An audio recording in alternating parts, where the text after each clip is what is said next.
The sunk cost fallacy. It is the number one destroyer of wealth and dreams. And how does that happen? It's because it convinces you to continue pumping money and investing more and more into an already struggling business. And without you knowing, you can easily become bankrupt. How does it start? It starts with you starting a business and you are full of hopes, full of dreams that everything will go well.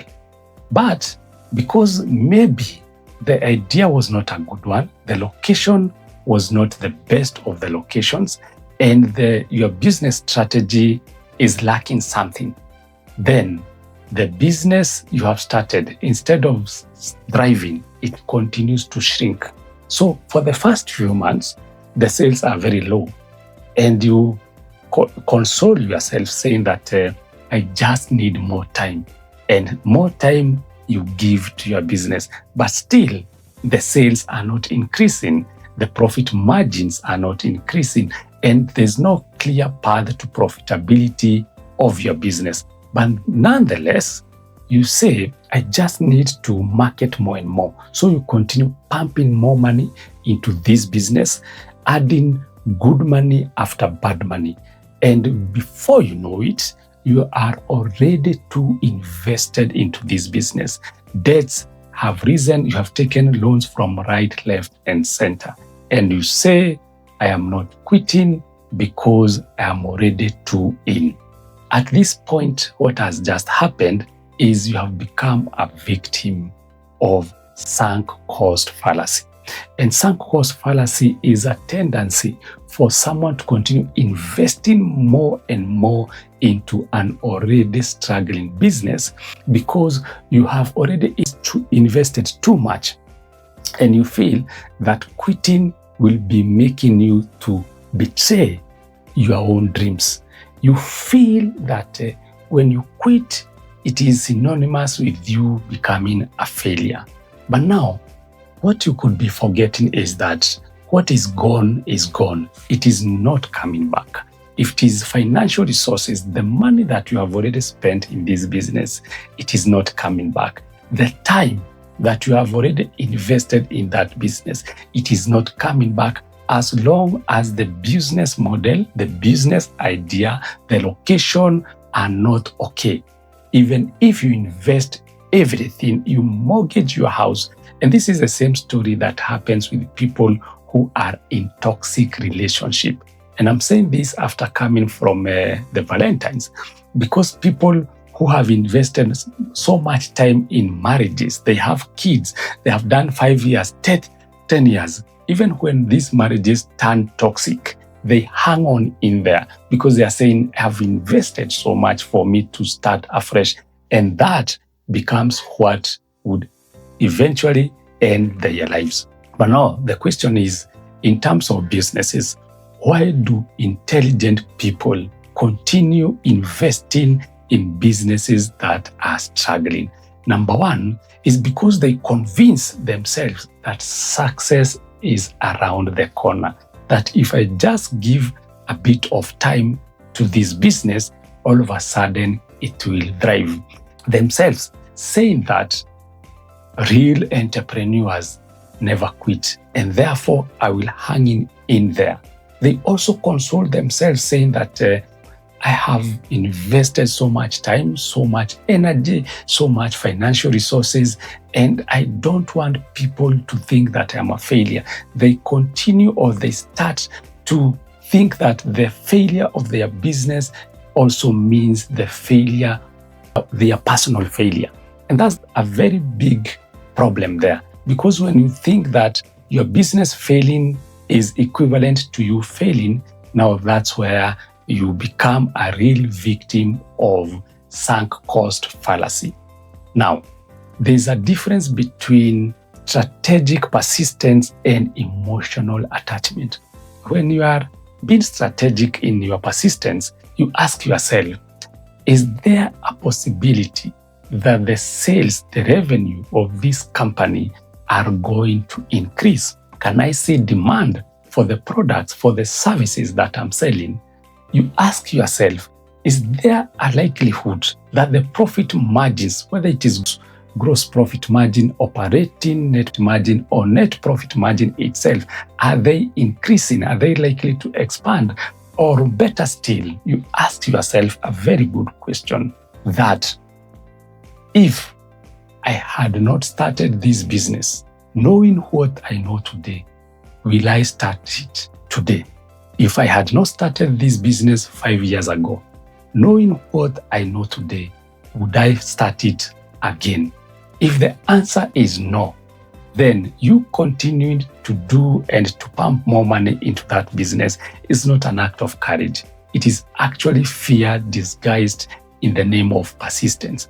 It's the same question that people who are in toxic marriages should ask themselves. If I were to marry this person, if I were to settle with this person today, would I agree? If the answer is no, then you should leave that marriage as soon as possible. Same as business. If the answer is no, that you feel that the idea is not good now that you have learned your bitter lessons, and you continue to invest and pump more money into it, is not an act of courage. So the question is, how do you prevent yourself from becoming a victim of sunk cost fallacy? Number one is that even before you start that business, have an exit strategy. And an exit strategy says that I'm giving myself either 3 months, 6 months, or 1 year for the sales of this company to hit maybe 100,000, for the revenues to hit 100,000, for the profits perhaps to reach 30,000 per month. I'm giving myself 6 months. If the sales will not have hit 100,000 per month and give me a profit of 30,000 per month, then I will not continue to invest more into this business. Or maybe you say, this business, I'm only investing 500,000. If this 500,000 is spent in the business and the business does not thrive or pick up, then I will not continue pumping more money into it. This is a very good idea that from the word go, you are very decisive and you want to know at what point do you jump out of this ship. It's like the story about a frog, that if you want to kill a frog, the best thing is you put it in water, in water, and then you start heating that container slowly. The frog inside will start feeling nice, and even when the water becomes more warmer and warmer, the frog still keeps postponing when to jump out, and all of a sudden the water is boiling and the frog can no longer be able to jump out. So it's the same thing that you need to really plan yourself before you start that business. Set an exit strategy that if within 6 months this business will not have hit these targets in terms of sales, in terms of profit margins or profitability, I will jump out. Number two, always know your business reputation and your personal reputation. These are two different things. Your business not succeeding does not equate to you failing or not succeeding. Don't be personal about it. It's better you let go of this business instead of you continuing to pump good money after bad money, getting a loan after another, thinking that this business will survive. If the model is not good enough, if the business strategy that you're employing is not good enough, every other time you're pumping money into this business is equivalent to you beating a dead horse. And no matter how many times you beat a dead horse, it will not move because it is dead already.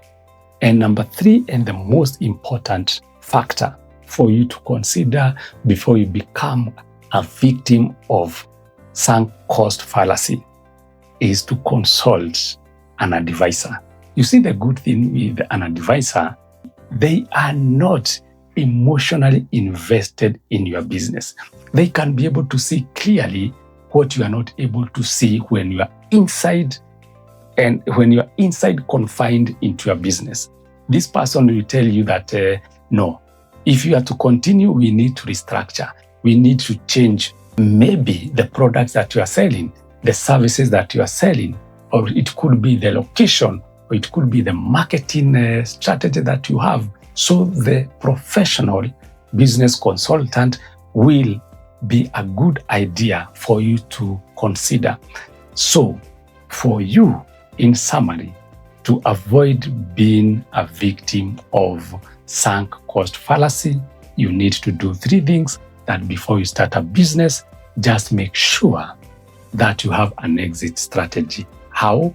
Put target for yourself that within maybe 6 months, my sales, I want them to be 100,000, for instance, profit 30,000, and I have only 500,000 to invest in this business. If that does not hack it, then I'm not going to invest more money into it. Number 2, always ensure to differentiate and isolate your personal reputation from the reputation of your business. The failure of your business does not amount to your personal failure. And number 3, always consult an advisor to help you understand, are you moving forward or are you moving backward? Don't allow sunk cost to sink you into bankruptcy. Start a business that is able to not only survive, but to thrive. When you know better, you do better.